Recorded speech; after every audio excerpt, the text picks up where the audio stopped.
Higgins. Thank you, Mr Deputy Speaker. It is well known that when an economic recession hits, the young are the most likely to be affected. With COVID, predictably, the young has borne the brunt of job losses. However, the good news is we know that job losses, and particularly youth unemployment, could have been so much worse were it not for the actions of the Morrison government. Mr Deputy Speaker, I am proud the Morrison government was quick to recognise the need to provide support through the COVID-19 pandemic to help those who have lost their jobs. These jobs that have been lost through no fault of their own, but because of a crisis brought to bear upon this country by COVID-19, not seen by most of us in this chamber in our lifetime. Mr Deputy Speaker, JobKeeper has been central to the Morrison government's plan for young people. JobKeeper is helping ensure that young people have a job to return to. In my home state of Victoria, where COVID has been the most devastating, the Morrison government has delivered more than $27 billion in economic support. We've also extended JobKeeper for another 6 months, which is estimated to see an additional $16.8 billion to be paid to Victorians in December and March quarters. This will benefit the young in my electorate. It will benefit the young right across Victoria. But, Mr Deputy Speaker, it is not just JobKeeper that is providing support for those doing it tough. Tax relief is also for the young, as it is for all Australians. We are providing tax relief for more than 11 million hard-working Australians. Significantly, those tax cuts are going to those who are on low and middle-income salaries. This means more money in the pockets of those most likely to spend it into small businesses across the country. Spending into the economy will help create more jobs particularly for the young, and the virtuous cycle continues. Mr Deputy Speaker, our budget was designed with a view to the future. We understand that getting the young onto the escalator of having a job is key to their future. It is the key to preventing them falling into the trap of becoming long-term unemployed.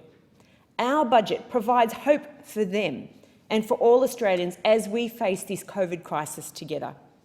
Our economic recovery plan for Australia will create jobs and rebuild our economy and secure Australia's future, particularly for the young.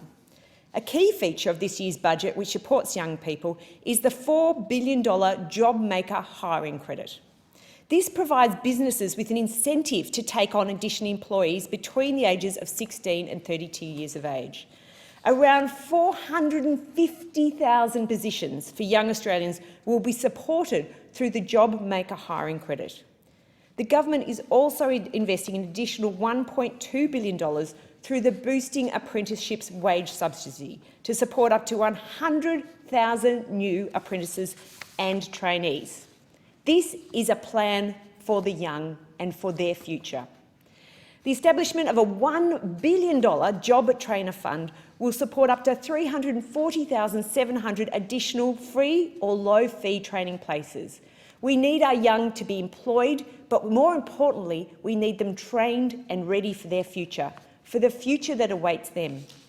Mr Deputy Speaker, we will continue to invest record amounts into skills and training to make sure that Australians have these skills to get the jobs for now and into the future. We are also investing $252 million over 2 years to support the delivery of 50,000 higher education short courses in areas including teaching, health information technology, science and agriculture. These are the jobs of the 21st century. We know these jobs are going to be here for our future, and we need our graduates to be job ready for that future. Mr Deputy Speaker, I also continue to hear daily from my electorate of Higgins that the youth are doing it especially tough as a result of the second lockdown in Victoria. And I'm proud that our mental health services are being further funded to include more funding for Lifeline, Beyond Blue, Headspace and Kids Helpline, as well as Medicare-funded psychological services lifting from 10 to 20. Mr Deputy Speaker, I wish to conclude by saying to all young Australians, particularly those in my electorate of Higgins, I am here for you. I proudly represent you, and the Morrison government and I will back you all the way. Thank you, Mr Deputy Speaker. I thank the member.